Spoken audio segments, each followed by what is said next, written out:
Mesdames, Messieurs, auditrices, auditeurs, internautes, bonjour, bonsoir. C'est avec un pile cœur content de rentrer la caillou dans le moment ça pour que nous puissions parler un peu, faire un bref résumé de événements qui en pile dans nous à commémorer et jeudi en période ça qui c'est la Pâque. Donc question que nous pouvons nous poser, est-ce que la Pâque est biblique? Est-ce que c'est important de commémorer la Pâque? Eh bien, je le dis, ces questions vont être répondues dans bref résumé ça que nous avons fait dans le moment ça.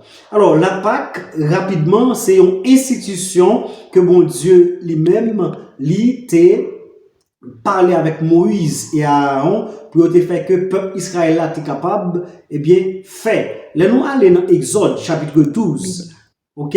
Nous allons dans Exode chapitre 12. N'après que comment bon Dieu lui-même lui bandé Moïse et Aaron pour que peuple capable prendre un petit agneau sans défaut. Notez bien cette phrase, un agneau sans défaut pour capable sacrifier au coucher du soleil. Eh bien ça très bien parce que plus devant nous avons besoin un agneau sans défaut pour sacrifier au coucher du soleil. Et rapidement nous allons après ça le sacrifice de Jésus. Jésus qui est venu sur terre, il grandit parmi les hommes et lorsque l'heure arrivé pour prophétie accomplie, ils ont accusé, ils ont arrêté et ils ont crucifié.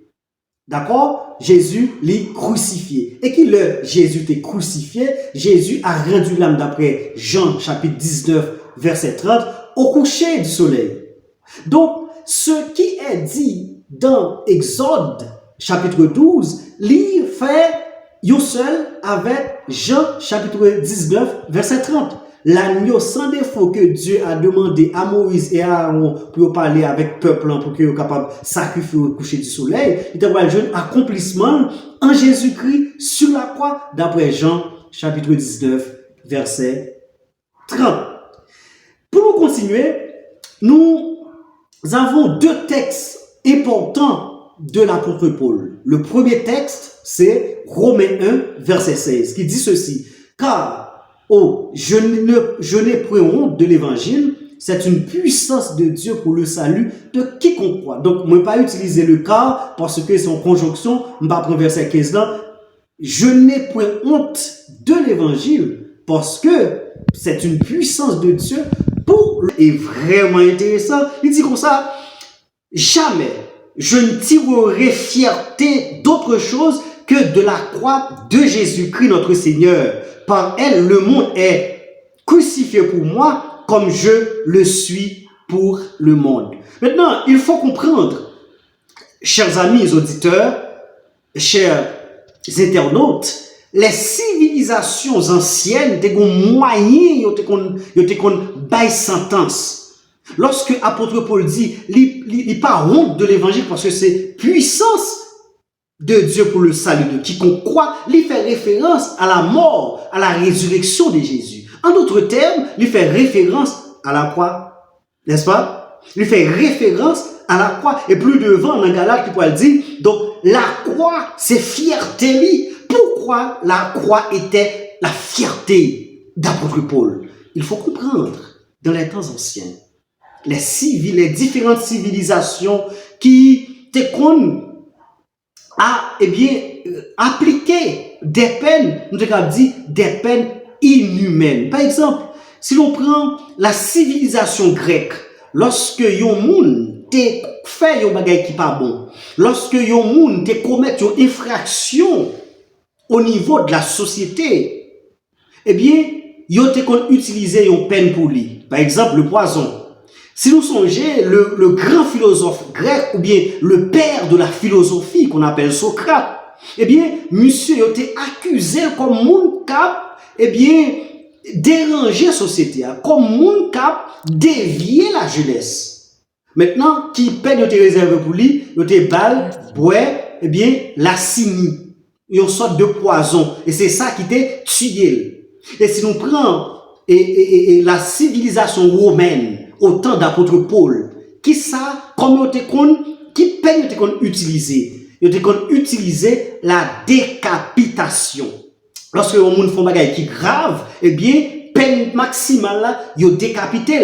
Nous sommes apôtre Paul. Apôtre Paul mourit décapité parce qu'il était aussi citoyen romain. Et nous parlons, dans la civilisation juive, qui peine qu'on a appliqué, c'est la crucifixion. Pour qui ça a utilisé la décapitation pour le citoyen romain? Oh, la décapitation, c'est la peine la plus honoreuse pour un citoyen romain. On ne peut pas tuer de n'importe quelle manière un citoyen romain, parce que peine décapitation, c'était une sorte d'honneur, parce que c'est citoyen romain, puisque c'est la Rome.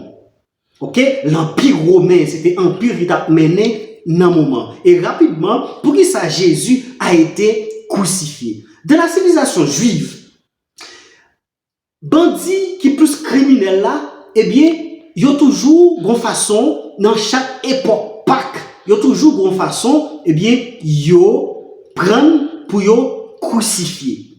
Puisque yo accusé Jésus comme étant blasphémateur, parce que Jésus dit lui-même, c'est Dieu.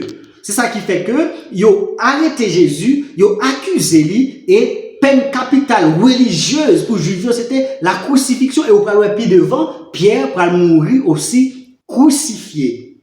Maintenant, on te dit, lorsque dans la civilisation, nous te dit que, eh bien, non, en Égypte, lorsque le peuple était en Égypte, bon Dieu t'a demandé pour tuer un agneau sans défaut qui t'a représenté Jésus, qui t'a parlé accomplissement à la croix. Et je dis, qui compte nous y? Est-ce que nous au tombeau ou bien à la croix? Jésus n'est ni au tombeau, Jésus n'est plus à la croix. Il n'est plus crucifié, mais il est dans le sanctuaire céleste où il plaide pour nous. Côté que l'a présenté les offrandes du soir péché nous devant papa pour demander pardon parce que il était mort pour nous. On nous pensait à sacrifier ça pendant que nous croyons que Jésus est dans le sanctuaire, il n'est pas dans le tombeau, il n'est pas à la croix.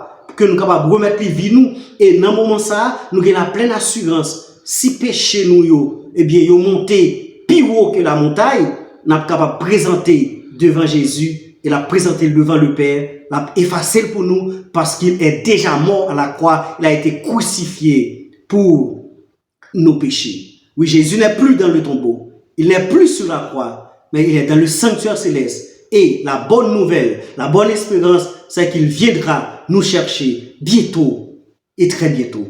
Que l'Éternel nous bénisse tous.